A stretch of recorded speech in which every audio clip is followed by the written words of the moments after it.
Perkenalkan dulu, nama saya Trisita Penirayu dan rekan saya. Kenalkan, nama saya Nuraini. Perkenalkan, nama saya Salma. Perkenalkan, nama saya Siti Istiqamah. Perkenalkan, nama saya Daniel Fikri. Baik, langsung saja ke materi 1 yang ada di video berikut. Baik, langsung saja ke materi 1 yang akan disampaikan oleh Trias, yaitu tentang faktor-faktor yang dominan dalam penyusunan anggaran. Dalam buku akuntansi, sekitar Publik Madiasmo 2009 disebutkan bahwa faktor dominan dalam penyusunan anggaran ada 4, yaitu 1. Tujuan dan sasaran yang ingin dicapai. Tujuan dan sasaran digunakan sebagai indikator pencapaian pengalokasian anggaran. 2. Yaitu ketersediaan sumber daya. Sumber daya di sini adalah faktor-faktor produksi yang dimiliki pemerintah. Yang ketiga yaitu jangka waktu yang diperlukan untuk mencapai tujuan dan sasaran. Adanya jangka waktu akan mempermudah dalam menentukan pengeluaran yang sifatnya mendesak. 4. Yaitu faktor lain yang mempengaruhi anggaran, antara lain pengaturan pemerintah yang baru, penggerakan pusat bencana alam dan sebagainya. Sekian dari saya akan disampaikan oleh pemerintah. Baik, di sini saya akan melanjutkan materi dari Trias.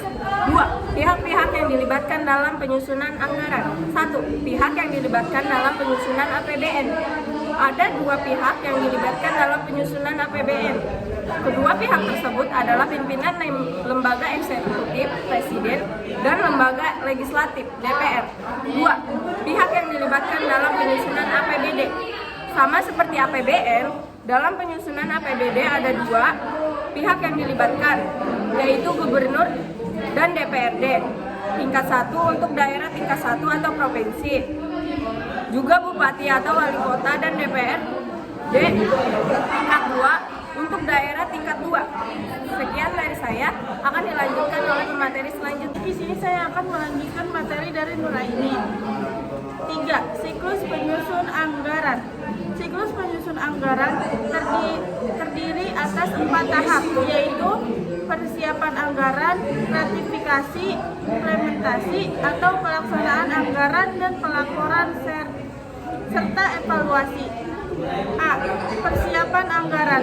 Pada tahap persiapan anggaran dilakukan penafsiran pengeluaran berdasarkan penerimaan yang ada. Jadi, sebelum dilaksanakan pelaksanaan pengeluaran, perlu dibuat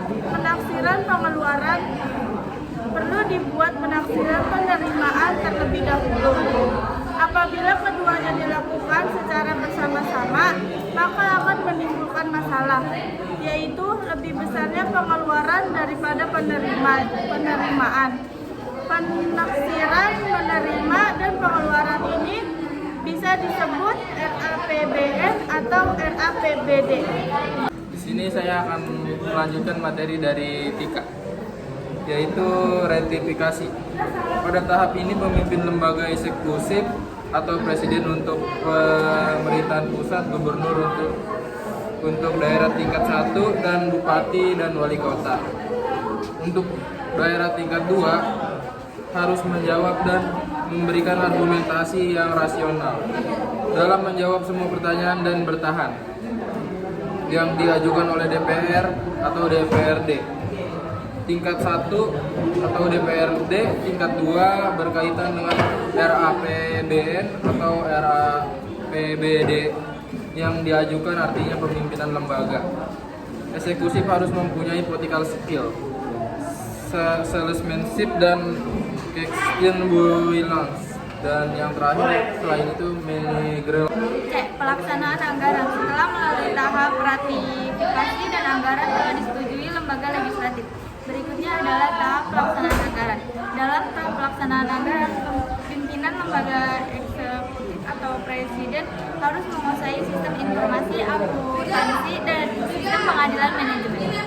Hal ini disebabkan presiden selaku manajer keuangan produk harus bertanggung jawab dalam menciptakan sistem akuntansi yang memadai dan handal untuk perencanaan dan pengendalian anggaran yang telah disepakati. Juga dapat dijadikan dasar penyusunan anggaran periode berikutnya.